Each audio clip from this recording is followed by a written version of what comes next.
this because it's come to my attention that a lot of people use item sorters and not a lot of people know how they work, and it's pretty simple, and I'm gonna get right into it. So this is exactly what a basic item sorter looks like. You have a comparator reading the items in the sorting hopper, and then you've got a little system to power the torch, and this just locks the hopper so nothing bleeds through. Now, before I explain that in more detail, I'm going to explain how a hopper works basically. So a hopper will go exactly into the item or chest or dropper that it faces. So you can see the 4 repeaters went through.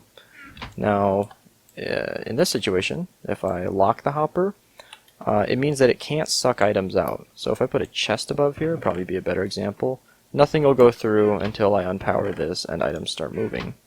Now, the reason that this would work, so you can see that the items in this hopper will start going into this hopper below, means that this hopper is just sucking the items out. If I lock that, then it'll stop happening. So that's something that confused me for a while. I was wondering why it would split off in 2 directions, but what's happening here is this will continue working because this hopper is just sucking items out. So that's pretty simple. Now, something that's kind of the same but different is, this can't suck items out, but this hopper will force items in anyway. So that's just kind of the basic idea.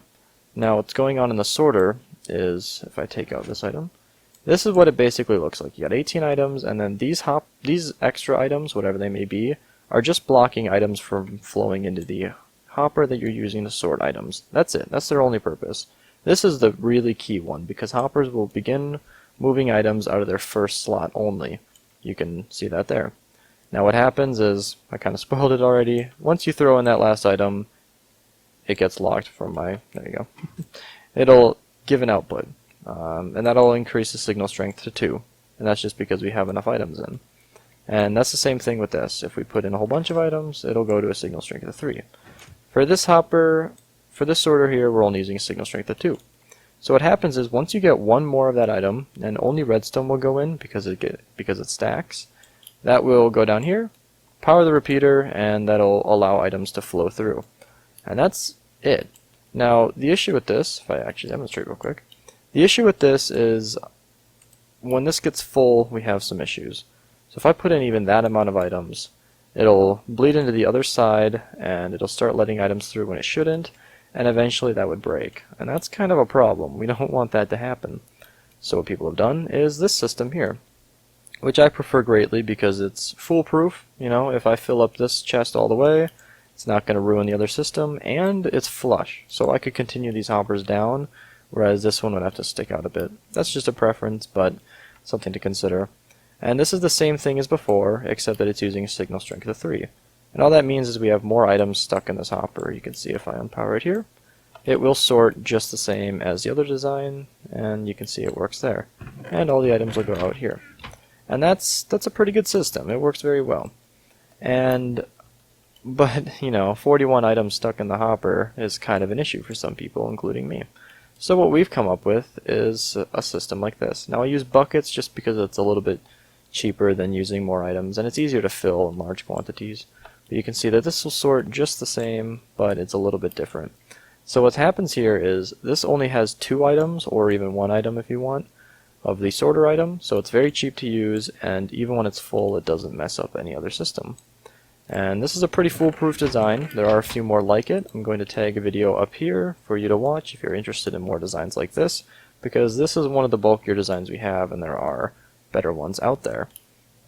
Okay, so if you made it this far, you might have noticed that I've only covered sorters that filter stackable items. What this is over here is a sorter that only filters unstackable items, boots, swords, bows, enchanted books, whatever.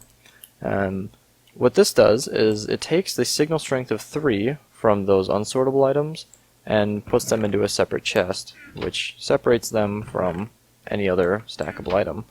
And this is because of a mechanic, where if I grab one here, put it in this hopper, you can see that unstackable items actually have an output of 3, which makes them pretty easy to separate from the others, and this is the whole system here. And this is what we use to kind of get rid of those items so that they don't mess up our systems. Yeah, that's pretty much about that. So, if you made it past my rambles and you're hearing this, then please tell me in the comments, because I don't really know how to do these videos super well, but that's I think that covers everything I know about hopper sorting, and I should clear the air for anyone who still doesn't know or wanted to know about hoppers in specific. If you like this, please leave a like, and I have more videos like it if you're interested. So, yeah, that's it for me. Thanks for watching.